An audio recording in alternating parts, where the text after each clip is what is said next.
welcome back. Two game time decision.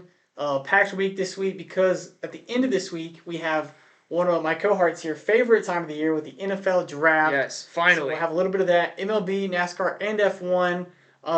But before we get into all that, you've heard of Mel Kiper's mock draft and you've seen PFP's mock draft and all the NFL mock drafts, but you've never seen Mad Micah's mock draft. So that's what we're going Yes, to you do here got the first. inaugural one today. Yes, the first Micah mock draft, MMD. I can't think of anything to do with that, but let's just get into it. What do you All right, got that I can be mad at and yell at you for? let's get into it. So it's going to start with the Chicago Bears, and I think as soon as Justin Fields was traded, everyone knew this was Caleb Williams. It's not going to be Drake May. It's not going to be Jaden Daniels. It's Caleb Williams all day to the Bears. He has great talent creating on the run, so that's really what they're looking for. Big playmaker type guy. How do you feel about some of the off field stuff about him wanting ownership that's not going to happen, Well, and the things that you get with drafting Caleb Williams? I think a lot of that stuff was frankly pushed by his dad more so than Caleb Williams himself. I have not seen a lot from Caleb Williams from like, oh, this is concerning to me. So I think the player is so good that you definitely still take him. Although he's actually not my QB1 in this year's draft, oddly enough. But the Washington Commanders are up next, and I'm going to have them taking Jaden Daniels. I know the odds on this changed a lot, where now Drake May is heavily favored to go to them instead, but I still think that if you're going to bring in Marcus Mariota in the offseason, there's a reason for that. You're going to bring him in because he has a more similar play style to the guy you Right. do want in Jaden Daniels. So I think that's why he's going to go there. But obviously, it's hard to predict. This could go either way. And then at 3 for the Patriots, it is going to be Drake May. And Drake May is actually my QB1 in this year's class. Absolute rocket arm, and he can improvise. A lot of people say he can't improvise. They talk about Caleb Williams' improvisational skill. Go look up Drake May highlights on the run. You're gonna have a good time. He Right. threw a left-handed touchdown versus Pitt this year. I don't know how much you know about Drake May. He's a right-handed quarterback, Yeah. so No, I've he's absolutely insane. Absolute rocket arm. And for those complaining about the numbers at North Carolina, he had statistically a bottom 5 offensive line in college football and then all his receiving talent left, and he finally got a competent receiver after 7 weeks when Tez Walker was finally allowed to play by the NCAA. So, I'm with you. I think Mayor Daniels is going to be the top QB to end up coming out of this draft mhm. class. I'm 100%. I think Daniels at first, the first maybe 4 years, you see more numbers from Daniels. But after that, Yeah, I think May has a higher ceiling.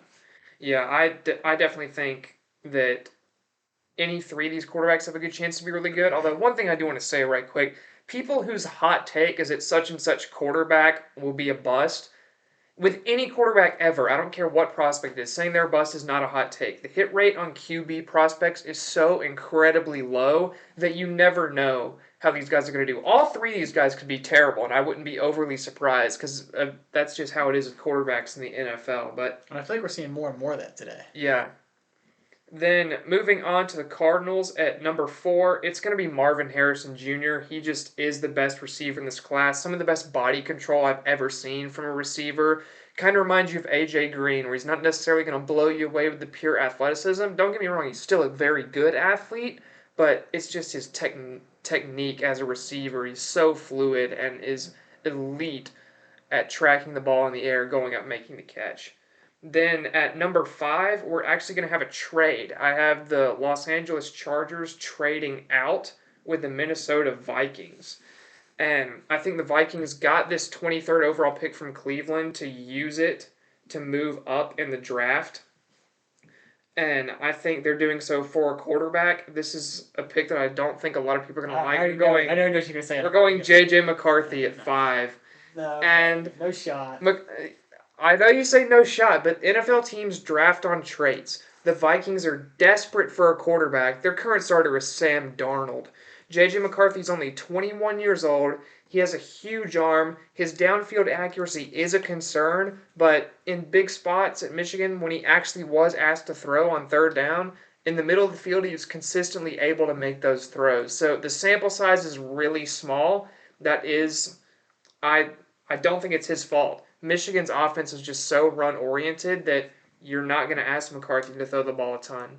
Well, I think if we have another Will Levis situation like we did last year, where we thought all these quarterbacks are going to go in the first round, and then we just sit there and we keep watching Will Levis and his girlfriend, like they just keep cutting to him every pick. Like, is it going to be Will Levis? Is it going to be? And it never was Will Levis. If Yeah, that happens with the quarterback, it's going to be JJ McCarthy. I no, just no way. don't see the Vikings trading up to a 5 spot, just because I think they're kind of thinking, well, they're fairly certain he's still going to be on the board. Come, what pick would they have? They would have the 11th pick right now. So, I mean, See, the issue with saying he's still going to be on the board, the Giants could take a quarterback. Any of the other teams behind the Vikings as well, the Broncos could trade it for a QB, the Raiders could trade it for a QB. So you can't take it for granted that he's going to be there, and I think that's why you trade for that number 23 overall pick to go up and make sure you get your guy. Because, like it or not, that's just how valuable quarterbacks are in the NFL. yeah, no. Well, that's one. That's JJ McCarthy's most interesting and unique piece to Yeah. this first or second round draft that I'm excited to see. Then at number 6 for the Giants, I'm going Rome Odunze, receiver out of Washington. This is just a monster deep threat, amazing threat down the field, something the Giants have not had in a very, very, very long time. Like even Odell Beckham wasn't the kind of height, weight, speed freak that Rome Odunze is. So I think that really it gives Daniel Jones his last chance. If you're not able to produce with a guy like Rome Odunze in the lineup, you are definitely the problem. And I just the Giants need this kind of threat at receiver, and I know a lot of people are going to want Malik Neighbors here. If you're a Giants fan, apparently the Giants like Malik Neighbors, but there's been some off the field stuff with him about an arrest in early of 2023 on Bourbon Street. Some concerns of him going to a big city. I don't know how true those are, but if those do hold substance, I'm going Romo Dunze for the Giants. Then moving on to the Titans, it's Joe Alt all day, every day. They need tackle horrendously, and Joe Alt is just the best one, plain and simple. Super polished as a pass protector and a run blocker, so I think that pick is pretty straightforward. Then down to the Falcons at 8, it's going to be Jared Verse. Now, this is a weird one because if I were the Falcons GM, I'm turning in the card for Dallas Turner instantly here. However, the Falcons appear to like Jared Verse and maybe now even Leatu Latu it's come out as. So if you look at Jared Verse versus who new Falcons head coach Raheem Morris took as a DC last year and the Rams took Byron Young, they're almost identical in terms of physical makeup. So that's what makes me lean Verse here. I think he's going to want a similar guy. And then Verse is much more polished of a prospect than Young was anyway. Has very powerful hands, very solid presence off the edge. Can struggle to anchor versus the run at times, but as a pure speed to power guy off the edge is elite. I don't know. I don't see Verse going above Dallas Turner or Latu. I mean Turner has I think the biggest I guess uh, book you can say like the most stats or whatever. But even the guy like Latu, I mean just super high ceiling, a lot of talent. So Yeah. I think even Latu is going to go above Verse. And you know what? As far as the talent, I completely agree with you. I completely agree that I would have Verse rated as edge 3 below those two guys, but it appears the Falcons really like him. So for mock draft's sake, he goes at 8 right now. Then back to the Bears at number 9. This is where I think Malik Neighbors goes.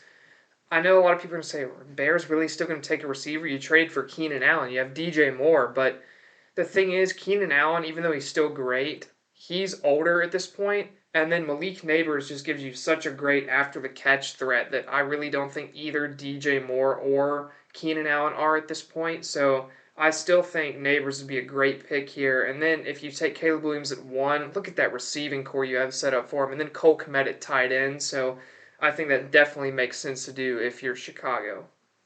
No, they definitely need some wide receiver help with Caleb Williams. Yeah. And then at 10 for the Jets, this is a guy I've struggled to find a place for because I feel like he deserves to go higher than this based on how good he is as a prospect, but it's hard to find a team in the top 10 before the Jets to take him. It's going to be Brock Bowers. He's just such an elite tight end prospect. I would say he's not the same level of receiving threat as Kyle Pitts was, but he's a light years ahead of Kyle Pitts as a run blocker. And they may also the Jets may use him if Aaron Rodgers gets tight end like that, he's not going to sit. Yeah. He's not going to sit back and not let him be used. Aaron Rodgers is going to have a field day with this guy. Aaron Rodgers produced with Robert Tunyon for years, so think what he's going to do with Brock Bowers. And then that receiving core with Mike Williams, Garrett Wilson, and now Brock Bowers, that is I think, a treat for Jets If they can fans. last through the first quarter, they'll be fine. Exactly. Yeah. Then the Chargers here at 11 via the trade with Minnesota, the mock trade. It's going to be Talisa Fuaga out of Oregon State. This is just a guy that's built for a Jim Harbaugh power run offense. Huge, powerful right tackle, people mover. Really is a perfect foil, in my opinion, to Rashawn Slater on the left side, who's your big blindside pass protecting anchor for Justin Herbert. And then on the right side, let Fuaga just go after people in the run game. So I like that fit a lot for the Chargers, and like I said, it's such a good fit for that Greg Roman offense and what Jim Harbaugh likes to do with that power run identity. Then at 12, we're going to have Dallas Turner going to the Broncos. This guy is just, you turn on the tape and he blows you away. He's fun to watch. It looks like he's built in a lab to play 3-4 outside linebacker. He's adept at tracking running backs into the flat, and at the same time, he can have lightning speed and then speed to power to get by offensive tackles and just make a QB's day terrible. Mm-hmm. He also has an elite secondary rush, so he's going to stay after a quarterback, even if his initial rush is kind of shut down. If a QB starts to scramble, he's going to keep his eye on him and make that secondary rush. So he's really good at negating scrambling QBs, which in today's NFL I think is really important. And then you look at a team like the Broncos in a division with Patrick Mahomes, you're going to want a guy that can negate a scrambling QB. So I think Dallas Turner fits that spot really well. The Broncos, they unveiled new jerseys today. They're getting a lot of hate online. The old school ones, Because they're terrible. the old school the ones retro are ones are sweet. good, but The retro ones are sweet. The new ones, but they put Broncos country like in the collar of the jersey. Which you have to wonder if that was designed before Russell Wilson. Yeah, was. I just thought like I saw that, I was like, that is awesome. Whether they meant to do that like when he was there Yeah. or when he left or whatever, it's still just funny that they have Broncos country. And now they've acquired Zach Wilson, so it can only Right. get worse. Yeah. Yeah. If you're a Broncos fan, the future is dim. Yeah, moving on to a slightly better AFC West team. It is the Raiders, who I have going Quinion Mitchell, corner out of Toledo. If you don't know much about Quinion Mitchell, this dude is a dog. An elite athlete, put up an elite score in the bench press for a corner, also ran a super quick 40 and the 4.3s, and he did it while weighing in close to 200 pounds. So this is not a guy that, like Nate Wiggins, is running a 40 at 172. He showed up built and still blitzed the combine, and the tape with him is also really good. He's strong off the line. He's fluid to track receivers. He's just overall really solid.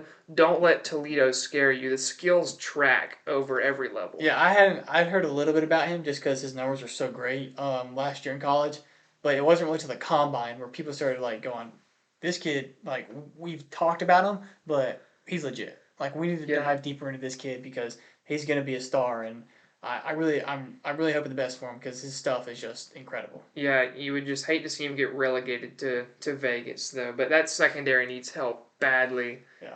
Then over to the Saints, it's going to be an offensive tackle for them. It's going to be Olu Fashanu out of Penn State. It is pronounced Fashanu, by the way. Olu said it himself, so for everyone's saying, it's Fashanu, it's not. But they desperately need help at tackle, the Saints do. Ryan Ramczyk apparently has some knee injury stuff going on. You don't know if he'll be forced to retire or not. Trevor Penning has not been great, their recent draft pick on the other side, but Fashanu is going to be a good pass protector for you right away. He still has a ways to go in the run blocking department, and he can struggle sometimes versus pure power off the edge. But as far as defending your finesse edge rushers, he is close to the best in this class. So I definitely think he would be a good fit for New Orleans. Then moving on to the Colts, this is a fun pick here. It is Brian Thomas Jr., receiver out of LSU. And I know Malik Neighbors is getting all the hype for LSU receivers, but Brian Thomas led the NCAA in touchdowns this past year. His 40 was insanely fast, ran in the low 4.3s, and he looks even faster on tape. His play speed is absolutely ridiculous.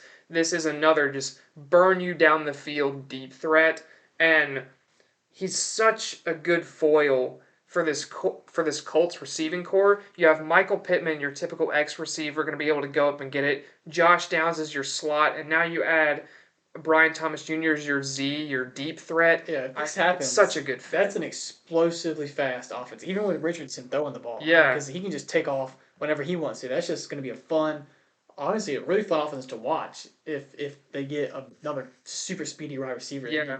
Interesting to see what they can do with that. And that's the Colts draft philosophy. You look since Chris Ballard has been there, they've been drafting athlete after athlete after athlete, more so over these technicians. So definitely makes sense for me. Then at 16, the Seattle Seahawks, I have them going Troy Fautanu out of Washington. This is a guy who I think profiles really well as a guard. He has long enough arms to stick at tackle, but his movement skills, I think, would almost be wasted at tackle. He'd be such a good guard, is such a good athlete, and then for a team that lost Damian Lewis in free agency, I think he would slide right into that spot, fit it like a glove for a team that really needs interior offensive line help. And it's also a fun storyline to keep him in Washington, keep him in Seattle. Yeah. Then the Jaguars, I have going Terry and Arnold out of Alabama. Ran a 4.540 at the combine, which some people might be concerned about, but don't be. This dude is such a technician. He's elite in press man. He's going to be super feisty. You're not going to be able to get away from this guy. He just sticks to receivers like glue. Can sometimes be a little bit over physical. Think J.C. Horn, just a smaller guy than J.C. Horn was, but similar play style. And he's just another guy that's super fun to watch. This DB class this year is a very entertaining DB class to do tape study of. And the Jags need a guy on the other side of Tyson Campbell, and I think Arnold fits that role perfectly. Then on to the Bengals. It's going to be Johnny Newton out of Iowa. Or not Iowa. Goodness, I'm looking at Cooper DeJean on the board here. It's out of Illinois. He's a good pass rushing interior defensive lineman. He's slightly undersized, but he still is really going to be able to get after the quarterback. And that's something that's very valuable on that interior defensive line. And I don't want to say next Geno Atkins, but slightly undersized interior defensive lineman, high pass rush upside, Bengals. The comp is there. I don't think they're identical, but there's some connections to be made. People will certainly try to draw that together. We'll just see how he plays and see if he himself can draw that together. If he can, that would be a great pick for them. Oh yeah. Then on to the Rams, it's going to be Nate Wiggins out of Clemson. Wiggins can absolutely fly. He's very fluid in coverage, has fluid hips, great back and forth movement over the middle of the field. There's some concerns about him giving too much cushion where he almost relies on the athleticism too much, and he can struggle in run defense, but I really just want my corner to be able to cover, not defend the run as much. So that's, I think, what Nate Wiggins is. And for a Steelers team or for a Rams team that needs anything they can get in the secondary right now, I definitely think getting a big, fast CB1 type guy like Wiggins out there can really help them, especially you look at the losses they've had in recent years with Jalen Ramsey leaving that group, Darius Williams leaving and coming back. So I definitely think they need him. Let's quickly go through your rest because there's something on here because I can look ahead and see there's something on here I want to get to that may or may not happen. So let's get through these rests and then we can argue about something. All right. So number 20, the Steelers, I have going Amarius Mims out of Georgia. The tape on him is elite. If he had started multiple years, I think this is a top 10 pick. But the issue is he only has 8 college starts under his belt. It's the only reason he falls this low. The Steelers need another tackle. You put him on the opposite side of his teammate Broderick Jones. I think that's a good fit. Then the Dolphins, I've going Jackson Powers-Johnson out of Oregon. They need interior offensive line help badly. Powers-Johnson's a good offensive line signal caller, really going to be the glue that holds that line together. Very ready-made prospect. That's why you see a center going that high. I think he'll be great there. Then the Eagles, I have going Cooper DeJean out of Iowa. This is a guy that can play any position in the secondary that you want him to. He can play boundary corner, he can play slot corner, he can play over-the-top safety. You can do whatever you want him to do. He's a really, really good athlete, and he is a white boy, which you don't see much at corner, but you saw one last year from Iowa and Riley Moss going to the Broncos, and now we have part 2 in the very much upgraded version in DeJean. Such an Iowa thing to do. Yeah, I think that he would fit that Eagles group so well. Just a team that needs anything in the secondary. Why not get a guy that can do everything? Right. Then the Chargers again at 23 via, once again, the trade down with Minnesota via Cleveland, or via Texas via Cleveland. This pick has been passed around so many times. But I'm going to have the Chargers taking Adonai Mitchell, receiver out of Texas. They need receiver help badly. Yeah. It's Quentin Johnston and Joshua Palmer right now, which is a disaster zone. And A.D. Mitchell has a monster catch radius. He's going to be an elite down-the-field receiver as well. This is a guy that you can build the offense around. I think Justin Herbert really needs a guy like that. Then the Cowboys at 24, I'm going to have them going Tyler Guyton out of Oklahoma. This is a hyper athletic tackle, and I struggled on this pick a little bit because I was torn between him and J.C. Latham. And I just think the athletic profile of Guyton I like a bit better to the Cowboys than Latham's more kind of power, pure size approach. So for that reason, I'm going to slide Guyton in here instead of Latham. Then I have the Packers going Byron Murphy out of Texas. This is another guy up the middle that just has tremendous pass rush upside while also being a good run stopper. So the whole package, those guys go high. So I think the Packers need help on the interior, and you get a guy that can do that there. Then the Buccaneers at 26 take Laiatu Latu. Latu is actually my edge one in this year's class, but I think he's going to fall due to his injury stuff. Had to medically retire at Washington and then transferred to UCLA. I don't think he falls, but we'll see. I hope he doesn't fall. I would love to see him go top 10, but I think the injury stuff is just such a huge red flag. But I think he's the best edge rusher from this year's class. He has such an advanced pass rush plan. He's never going to get shut down initially. Always has counter moves to go to. Never gives up on the play. Is just an absolutely amazing edge rusher, and his tape matches too. He's an absolute beast off the edge. Absolutely ran the Pac-12. Then the Cardinals via Houston, I have going Chop Robinson, edge out of Penn State. Just a super freak athlete. Can absolutely fly off the edge, insane speed, and that's really something the Cardinals don't have, so I think they get help off the edge there. And then speaking of insane speed, I have the Bills taking Xavier Worthy out of Texas. Now, this might look like a bit of a reach, but for a Bills team that lost Stephon Diggs, I think you just want to get a guy that can win down the field right now, because you also lost Gabe Davis, your deep threat. Yeah. Not much in that receiver room right now, and what better fit for a guy in Josh Allen who can throw it almost the length of the whole football field than Xavier Worthy, who can run the whole length of the football field? Yeah, I'm excited to watch him. I think that's a good fit. Then the Lions at 29, I'm going Darius Robinson out of Missouri, another edge rusher. Can be inside, outside, flexible, very good for this multiple front the Lions run. I think he can do multiple things well for them. Then I finally have J.C. Latham going here to the Ravens at 30. I think he goes before pick 30. I just couldn't find a spot for it in this particular mock. I think he's definitely a player that could go even top 15. Just doesn't happen in this particular scenario, but Ravens need help at tackle, so he goes here. Then at 31, I have the 49ers going Graham Barton, tackle out of Duke. This is a guy that can play pretty much every position on the offensive line. I think he profiles best as a center in the league, but he could also be your Mike McGlinchey replacement, stick out there at tackle. I think he can just do anything for him.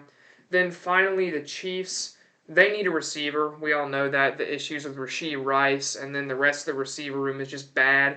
You signed Hollywood Brown. That doesn't move the needle for me, honestly. No. You need a guy that can catch. And really, you look at reliable pass catchers that I think could sneak into the first round left on the board here. It's Ladd McConkey, it's Keon Coleman, it's Roman Wilson, it's Ricky Pearsall. Keon Coleman, I think there's some questions about his athletic ability and production.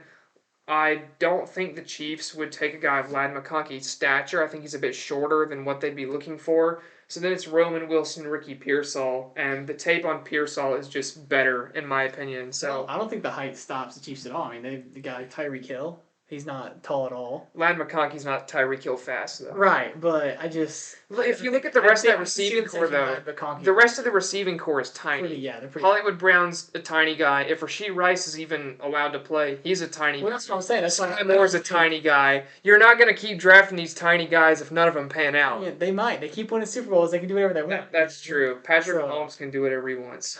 But I'm glad we're here, because you don't have Michael Penix Jr. in the first round at all. Because he's bad. Okay, he's not bad, but let me explain this.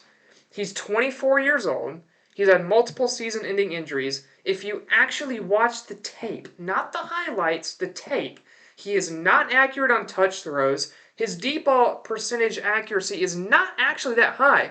If you look at his I think it's adjusted deep ball accuracy rate. So it's adjusted accuracy on passes 20 yards or longer. The only quarterback in this class he's better at that than is J.J. McCarthy. He is very bad at deep balls. You look at the situation he was in. Rome Odunze, top 10 receiver. Jalen Polk and Jalen McMillan are both guys that might even go in round 2. That's the best receiver trio in the country, in my opinion. Troy Fautanu is a tackle that'll end up going in the first round. Then Roger Rosengarten on the other side at tackle is another elite JJ player. the best offensive line in football. Let's not. Yeah, but I mean, come it's on. traits. McCarthy's 3 years younger. He has a bigger arm, and over the middle of the field, he's actually more accurate. No, the struggles with the touch I can see. He is not very I will say, pleasant. Michael Penix has a strong arm, and when you get him throwing outside the numbers in the intermediate areas of the field, he throws laser beams, and they're super accurate. And the Washington offense was schemed around that. And then when you have 3 receivers with as big of catch radiuses as those guys do, and it's savvy route running, it's going to make a quarterback look really good. I don't want to say it's Kyle Trask at Florida, because I think Penix is definitely a much better prospect than that, but it's that similar thing of situation elevating a quarterback. I think Penix definitely goes on day 2, round 2 or 3, but I think somebody grabs in the first round just because. I don't think so. I think you would have to see a team like the Raiders, the Broncos trade up into either the late 20s or early 30s. Yeah, I do agree with you that Bo Nix is not going first round. I think Bo Nix has a better shot to go in the first round than Michael Penix does. I was about to ask you, who do you think goes first, Penix or Nix? I think there's a world where the Raiders or the Broncos take a shot on Bo Nix, just because Bo Nix doesn't have the injury concerns, and he's pretty old though too. Yeah, he is. He's actually older than Michael Penix. Yeah. He's 2 months older, but yeah. It's the injury stuff. Michael Penix, I know he's played 2 healthy seasons now, but as a general rule, players don't get less injury prone over time. That's a big concern. Yeah. No, I mean, we got, what, by the time y'all see this, 2 days till we figure out? And then next week we'll go back through and see how many you got right or wrong. And the best thing about mock drafts is, maybe none of these are right. Maybe Michael Penix goes number 1 overall. But this is just an exercise to have fun with it. That's what mock drafts are for. You're just playing out scenarios and seeing what happens. Yeah. No, I'm super excited to see how that goes, and very excited to make fun of you. I'm not saying JJ McCarthy goes after Penix, but I do think Penix just goes in the first round. I think someone just picks him up and grabs him, just as maybe as a backup for a little bit. But we'll have to see. Someone's gonna grab him.